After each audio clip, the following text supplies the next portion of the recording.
ఇక ఎస్సీ వర్గీకరణ పూర్తి కావడంతో ఉద్యోగుల భర్తీపై ప్రభుత్వం ఫోకస్ పెట్టింది. ఇందులో భాగంగా కీలక నిర్ణయాలు తీసుకుంటున్నది. ఇప్పటి వరకు గ్రూప్ 3, 4 వేర్వేరుగా ఎగ్జామ్ నిర్వహిస్తుండగా ఇకపై ఆ రెండింటికి కలిపి ఒకే ఎగ్జామ్ పెట్టాలని భావిస్తున్నది. ఈ మేరకు కసరత్తు చేస్తున్నట్టు తెలుస్తున్నది.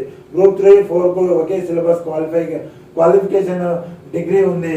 ఇక కేవలం పోస్టింగ్ విషయంలోనే మార్పు ఉంది. గ్రూప్ 3 కింద రిక్రూట్మెంట్ అయ్యే వాళ్ళు హెచ్ఓడి కార్యాలయాల్లో పోస్టింగ్ అవుతుండగా గ్రూప్ 4 కింద రిక్రూట్మెంట్ అయ్యే వాళ్ళు జిల్లా కార్యాలయాల్లో పోస్టింగ్ అవుతున్నారు.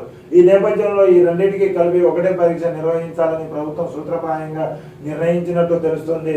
ఇక త్వరలోనే దాదాపుగా 27,000 ఉద్యోగాలను డైరెక్ట్ రిక్రూట్మెంట్ కింద భర్తీ చేసేందుకు ప్రభుత్వం కసరత్తు చేస్తున్నది. ఇందుకోసం అనుమతుల ప్రక్రియ వేగవంతం చేస్తుంది. ఇప్పటికే వివిధ శాఖల నుంచి ఖాళీల వివరాలను తెప్పించుకుంది. వాటిని ఫైనల్ చేసి ఫైనాన్స్ అప్రూవల్ ఇవ్వనున్నట్టు ఇక తెలుస్తా ఉంది. మొత్తానికైతే ఈ 2025-26 సంవత్సరం ఆర్థిక సంవత్సరానికి మాత్రం నిరుద్యోగులకైతే శుభవార్త అని చెప్పేసి చెప్పుకోవచ్చు.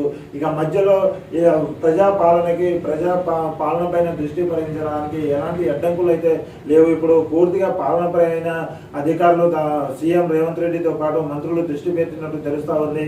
ఇక మొత్తానికి ఒక స్థానిక సంస్థల ఎన్నికలు ఒక నెల రోజులు దాదాపు ఒక నెల ఉండొచ్చు. ఇక ఈ నెల రోజుల కాలంలో దాదాపు జూలైలో ఉండే అవకాశం ఉంది. జూన్ 2న ఈ పథకాలన్నీ ప్రవేశపెట్టి ఇందిరమ్మ ఇళ్లతో పాటు ఇందిరమ్మ ఇల్లు, తర్వాత రాజీవ్ యువ వికాసం, తర్వాత జీపీఓ పోస్టులతో పాటు తర్వాత లైసెన్స్డ్ సర్వేయర్ పోస్టులు, ఇవన్నీ జూన్ 2న నియామకాల పత్రాలు ఇచ్చేసి ఆ తర్వాత ప్రజల్లోకి వెళ్ళే స్థానిక సంస్థల కోసం ప్రజల్లోకి వెళ్ళే విధంగా ప్రభుత్వం దృష్టి సారించిందని చెప్పేసి తెలుసుకోవచ్చు. అయితే జూలైలో మాత్రం ఎన్నికల నోటిఫికేషన్ వచ్చే అవకాశాలు ఉన్నట్టు తెలుస్తా ఉంది.